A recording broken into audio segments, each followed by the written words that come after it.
Assalamualaikum warahmatullahi wabarakatuh. Perkenalkan, nama saya Anggun Rizky Amalia, calon guru penggerak Angkatan 9 dari Kota Metro. Berikut adalah tugas untuk koneksi antar materi modul 2.3 Kucing dalam supervisi akademik. Kucing didefinisikan sebagai sebuah proses kolaborasi yang berfokus pada solusi, berorientasi pada hasil, dan sistematis, di mana coach memfasilitasi peningkatan atas performa kerja, pengalaman hidup, pembelajaran diri, dan pertumbuhan pribadi dari kucing. Kucing dalam konteks pendidikan. Ki Hajar Dewantara menekankan bahwa tujuan pendidikan itu menuntun tumbuhnya atau hidupnya kekuatan kodrat anak sehingga dapat memperbaiki lakunya.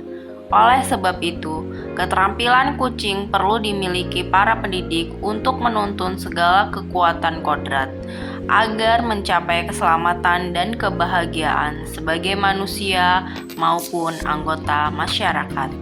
Proses kucing sebagai komunikasi pembelajaran antar guru dan murid.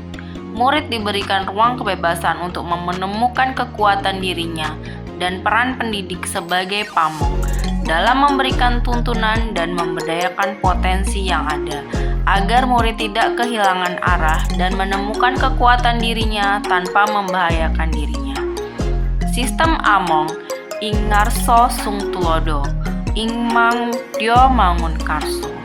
Tutpuri Handayani menjadi semangat yang menguatkan keterampilan komunikasi guru dan murid dengan menggunakan pendekatan kucing.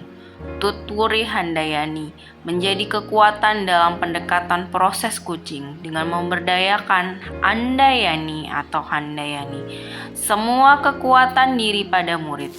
Sebagai seorang guru atau pamong, dengan semangat Tutpuri Handayani, maka perlulah kita menghayati dan memaknai cara berpikir atau paradigma berpikir Ki Hajar Dewantara sebelum melakukan pendampingan dengan pendekatan kucing sebagai salah satu pendekatan komunikasi dengan semangat Among.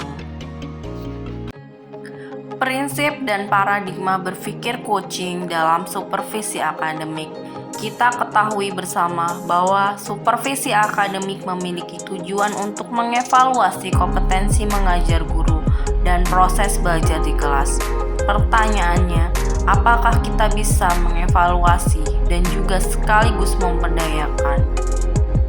Menyampaikan bahwa kita bisa memberdayakan guru sebagai kucing, kolaborasi, konsultasi, dan evaluasi yang interaksinya bergantung kepada tujuan dan hasil yang diharapkan. Prinsip dan paradigma berpikir kucing dalam supervisi akademik. Berdasarkan ICF, International Coaching Federation, ada 8 kompetensi inti. Namun, untuk kebutuhan pendidikan guru penggerak, kita mempelajari 3 kompetensi inti yang penting dipahami, diterapkan, dan dilatih secara terus-menerus saat melakukan percakapan kucing kepada teman sejawat di sekolah. Kompetensi kucing itu sendiri terdiri 3. Pertama, kehadiran penuh atau presence. Kedua, mendengarkan aktif. Ketiga, mengajukan pertanyaan berbobot. Dalam melakukan pendekatan kucing, kita juga mendengarkan dengan rasa.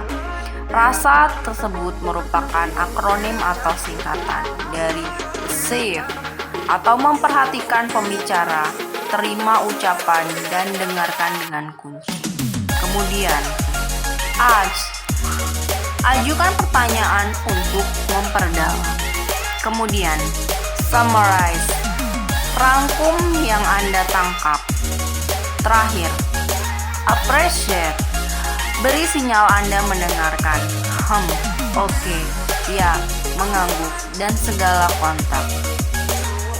Dalam melakukan pendekatan kucing, kita dapat menggunakan alur percakapan. Salah satu alur percakapan yang dapat kita gunakan adalah tirta. Sama seperti rasa, tirta merupakan sebuah akronim atau singkatan. T. Tujuan. Menyepakati topik pembicaraan dan hasil pembicaraan. I. Identifikasi. Menggali dan memetakan situasi saat ini. Hubungkan dengan fakta-fakta yang ada. R. Rencana aksi. Mengembangkan ide untuk alternatif rencana aksi atau solusi. T. Tanggung jawab. Pertanyaan pemantik pada modul 2.3. Pertama, bagaimana peran Anda sebagai seorang coach di sekolah dan keterkaitannya dengan materi sebelumnya di paket modul 2, yaitu pembelajaran berdiferensiasi dan pembelajaran sosial dan emosi. Kedua, bagaimana keterkaitan keterampilan coaching dengan pengembangan kompetensi sebagai pemimpin pembelajaran. Peran saya sebagai coach di sekolah adalah dengan mencoba berkolaborasi dengan rekan sejawat, berbagi praktik baik melalui forum diskusi dan komunitas belajar yang ada di sekolah, membantu rekan sejawat dalam pengembangan kompetensi diri, mencoba untuk memfasilitasi peserta didik saat pembelajaran di kelas dengan memperhatikan kebutuhan, baik itu konten, proses, dan produk, menumbuhkan, melatih, dan merefleksikan kompetensi sosial dan emosional dengan cara yang sesuai. Kemudian keterkaitan keterampilan coaching dengan mengembangkan kompetensi sebagai pemimpin pembelajaran. Peran guru sebagai pemimpin pembelajaran yang mana seorang pendidik dapat mengakomodir kebutuhan peserta didik, memfasilitasi serta mampu meningkatkan kemampuan dan potensi peserta didik. Hal tersebut tentu sinkron dan memiliki keterkaitan dengan paradigma berpikir coaching, yaitu fokus pada coaching atau rekan yang dikembangkan, bersikap terbuka dan ingin tahu, memiliki kesadaran diri yang kuat, mampu melihat peluang baru dan masa depan. Kemudian, sesuai juga dengan prinsip dari coaching, kemitraan, proses kreatif, dan memaksimalkan potensi. Selanjutnya, ini juga terkait dengan 3 kompetensi inti coaching, yaitu present, menjadi pendengar aktif, dan mengajukan pertanyaan berbobot, yang mana jika seorang guru telah memiliki keterampilan sebagai coach dan mengimplementasikan paradigma coaching dalam pembelajaran, tentu akan mampu mewujudkan visi yang diharapkan.